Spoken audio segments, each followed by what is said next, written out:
gross.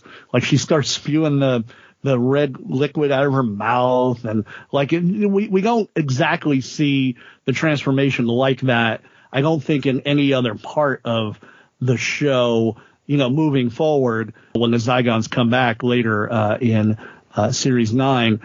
Obviously, probably for funding reasons, they couldn't really afford to do the CGI in quite that detailed of a way. But yeah, I watched it and I was like, that's really gross. Initially, it works. It's very arresting. But on the other hand, just for me, it's just like, oh, God, no. Ew, ew, ew.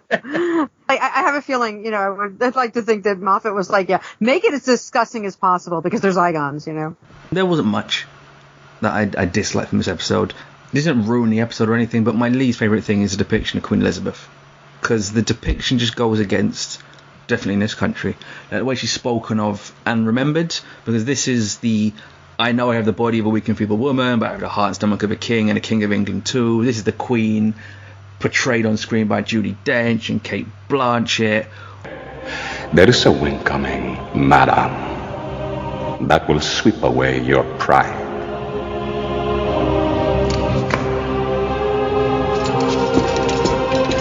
I too can command the wind, sir! I have a hurricane in me that will strip Spain bare if you dare to try me! All dominance and robust fire. She's regarded as one of England's most formidable monarchs. And in this, she's just so, simpering. She acts like a besotted teenager of the Doctor. Who the fuck is this meant to be? This is meant to be Queen Elizabeth the First. I got the feeling for me that Moffat had watched an awful lot of Blackadder season 2 because she's very, Miranda Richardson Queenie, which is fine. You always think of people being so unbelievably, you just said dominant and strong and staid and all this on screen. So it's kind of fun sometimes to kind of flip that trope on its head and say, well, what if they were really like this? How it's been taught of who this person was, just look, I know even if it's Tennant's Doctor, Queen Elizabeth First, she ain't acting like this. This is so far away from who she is. Because even Miranda Richardson as Queenie in Blackadder, who was, yes, infantile, but was also very capricious and every other episode threatened to cut someone's head off and execute someone. I mean, the issue here is the casting. Nothing against Joanna Page, who's not going to be known in the States. She's much better known here. Yeah, I've seen her in things, so I know I've seen her. If you cast her, the performance you're going to get is the performance that you got. She's red-headed, that's fine, so you cast a red-headed actor, and Joanna Page actually isn't, she's blonde. But someone like Elizabeth Barrington, who would have naturally just brought more gravitas to proceedings. I think Elizabeth Barrington actually had a small role in The Doctor's Wife. Yeah, I know who she is. The other one who played Auntie? Yeah, I've seen her in other stuff. She can be a very, very dominating screen presence. I think she would have been great. I think slightly more age-appropriate as well. It didn't ruin the episode, it's not even in it for that long. And it fits, obviously it's in Queen Elizabeth and the Doctor being married. That was canonised by Russell T Davies. So Moffat is bringing that back around. I don't mind the story. It was just more how the story was rendered. Isn't Joanna Page is relatively short, and obviously, and I'm actually a little bit of a Tudor, fascinated with the Tudors, so I know a lot about that point in history, and I know Elizabeth the First was actually relatively tall for her time. She was tall and willowy, et cetera, which Joanna Page obviously, she's not dumpy, but she's much shorter and, kind of more hobbity, I guess. So yeah, Elizabeth Barrington is not. I mean, it's just more because Joanna Page, particularly at that time, was maybe close to the height of her fame. So it is it's that actor from that show. People would recognise her immediately. I don't think it was great use of her. I was also going to say, I mean, maybe it's me reading too much into it, but I think also you could almost interpret it as well. Normally she would, the heart of a lion, this and that and the other thing, but she's around David Tennant. She's around the 10th Doctor, who turns all women into, simpering, giggly, throwing themselves at his feet sort of personalities because he's just that charismatic and he's that much of a heartthrob, blah, blah, blah. So I wouldn't be surprised if that's a little bit of a wink there, too, that, Ten is just, he's so charismatic and he's so lovable that every woman is going to fall apart. And, even though the strongest and most together dominant person normally, he shows up and all of a sudden they're throwing themselves out and like a little fangirl. Again, I might be reading too much into it, but it felt like that a little bit too, that he was very much the romantic figure there. I think that he's probably very likely what it was. If you asked Moffat what his thinking was, I think he'd probably say something like that. He's very good friends with Tennant in real life, so I'm sure he was pulling a little bit of that in there too. Moffat said that Tennant kind of, when they got the script, Tennant messaged him saying, like, am I just a comedy relief in this? I haven't got any serious bits. And then Matt Smith messaged him saying, why has David got all the good jokes? So, yeah, no, Tennant in this is rendered, in some ways, it's almost a slightly parodic version of him, rather than the kind of version that we'd see in episodes where David was in charge. Moving on from David Tennant to Matt Smith. Now, part of the reason why we're doing this episode is because Jan's a big fan of Matt Smith. Yes, I am. As am I. So, Jan, if I come to you about what do you think about Matt Smith's performance specifically in this? Very few episodes where I can say I didn't like Matt's performance, so I really love him in this. And I think it's good because even though he's theoretically the star, I don't feel like he dominates. I don't feel like he's trying to like step on anybody's lines or step on anybody's performance. I think he works very well with everybody in the story and gives them their moment to shine. And I think he and Tennant have very good chemistry together. They work really well together, and I know they became friends after shooting this. His relationship with Clara, which in season 7, it's more the writing and more the chaos that was going on behind the scenes that I didn't always feel that their relationship gelled as well as it should. Whereas here, I think whatever was going on, they cleared the boards and suddenly he and Clara have this great relationship. So he and Jenna have gelled. He does really, really well with Gemma Redgrave. He does really well with Joanna Page. I feel like this is one of Matt's like stellar performances, and I don't think he gets enough credit from some parts of the fandom in terms of how well he did, because he is. He's doing some comedy bits, but he's also doing serious stuff. He's got to be in charge. There's a lot of like nuance and a lot of levels to what he's doing in this, and I think he pulls it off really beautifully. It's just one of the reasons it's one of my favorite episodes. This is Matt doing everything, except maybe singing and dancing and hanging from the chandeliers, but he hangs from the TARDIS. And I know he had to fight to do some of his own stunts there too. He does the whole gamut there, and I think it's great. Chris, if I come to you and Matt Smith. I mean, I want to make clear that it's not that I don't love Matt Smith. I love all the Gawkers. It's not that I don't love Matt Smith. Maybe I don't love him as much as Jan, because I don't think that's possible. But what I will say is, watching this episode, it was very interesting to me to see how much he has matured as an actor and a Gawker in just the 3 or 4 short years since he took on the role. I mean, when he started, he was very young. He seemed very young. But it's interesting, in this episode, he seems to have matured a lot. Like, he seems to be more commanding of the role and being able to stand with Tennant and John Hurt, who are obviously 2 other great actors. Stands toe-to-toe with them, and as Jan said, he doesn't dominate, but he certainly stands among them as a performer and as a doctor. So that was very interesting to me, to see them all interact. Did you ever count? Count what?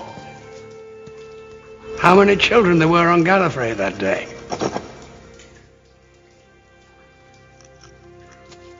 I've absolutely no idea. How old are you now? I don't know. I lose track. 1,200 and something, I think, unless I'm lying.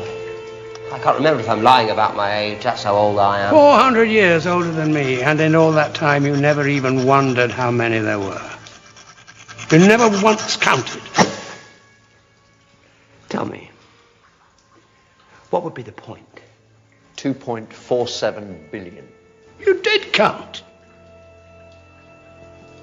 You forgot. 400 years, is that all it takes? I moved on. Where? Where can you be now that you can forget something like that? Spoilers. No. For once, I would like to know where I'm going. No, you really wouldn't. I don't know who you are. Either of you. I haven't got the faintest idea. And to see them all sort of being on equal footing, and to be on equal footing with Sir John Hurt has to be a challenge. We sometimes do Hall of Fame episodes where we take an actor and we look through all their episodes and we pick their best 5 as far as their work rather than the episode itself. So we did a Hall of Fame for Matt Smith in 2021. We didn't have The Day of the Doctor on there. Even though as my memory, as I'm remembering, because it was a little while ago, from the episode, I think it came close I think in the end we had to lose it from the 5. He is, for the record, my favourite Doctor. And I think in this he's good, but I don't think he's one of his best. Smith feels...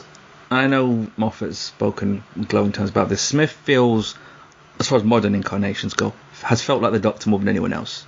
It's freakish, where I don't think he's like the best actor for the Doctor, but I do think he's suited this character more than anyone else, because he feels, and it's not the first time I've said this, the Doctor isn't human, but close.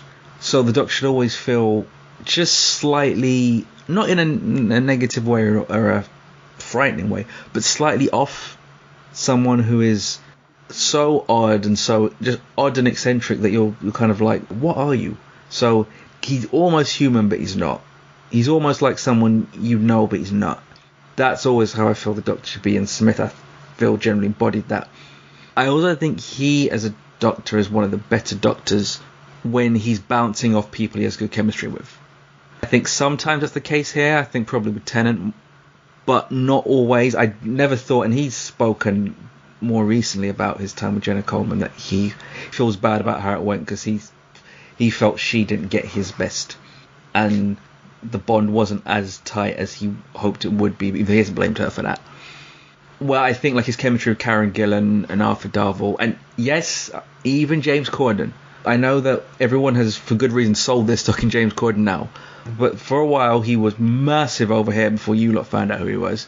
And in those 2 episodes, he's with Matt Smith. I think Matt Smith works for him brilliantly. Excuse me? I suppose that dry rot? Or damp or mildew? Or none of the above. I'll get someone to fix it. No, I'll fix it. I'm good at fixing rot. Call me the Rotmeister. No, I'm the Doctor. Don't call me the Rotmeister. This is the most beautiful parlour I have ever seen. You're obviously a man of impeccable taste. I can say, Craig, can't I say I can?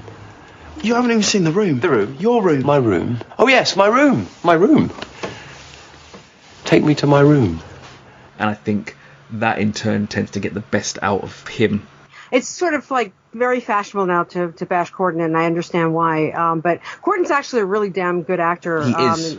I saw him in One Man, Two Govs, and he was absolutely brilliant. And the thing is, I think because he and Matt were such good friends that they had really a good on-screen chemistry in both The Lodger and Closing Time. You know, Matt has said it also that, and just like personally, you can sort of see it, that 7B until Jay the Doctor, unfortunately, Clara and the 11th Doctor don't quite work for me. I mean, I love her to bits, but I think she works so much better with 12 because it just like it immediately is there. But this particular episode, I think whatever was going on behind the scenes, whatever was happening there, I think they kind of overcame it, and their chemistry in this one is really excellent. Whereas I think even, you know, Time of the Doctor, which is not one of my favorite stories, you kind of lose it again. It's kind of all over the place. So this is like kind of like, you know, all the stars aligned for that particular one, and his chemistry with her is good in this one, as certainly more than before, and to some extent slightly after. And I do understand your point, Shane, about wanting the Doctor to be sort of human but like a little off.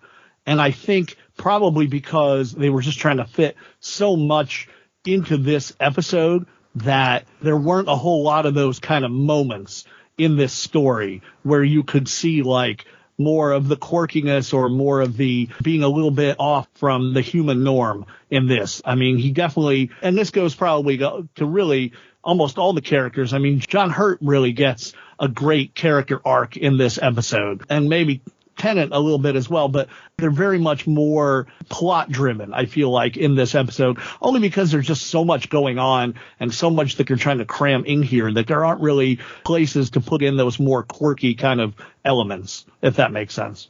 No, it does. Definitely probably part of it. There's so, even though it's a long episode, there is so much that does have to be put in, and I think with Smith that generally the trick is if he's friends with you, he tends to perform better. Another thing just to say about his performance, I think it's also important to remember this is now towards the back end of his tenure. Like by the time the episodes come out, he's already announced that he's leaving. And I understand he was beginning to get a bit worn down by it. And I think at times he's just beginning to look a little tired. I think that's the case with all doctors, but I think why it stands out with him is because his Doctor is has so much energy and so much enthusiasm, and where Capaldi and Tennant and Eccleston and I think in fact all the modern Doctors, even Whittaker, they have a gear where they can go more austere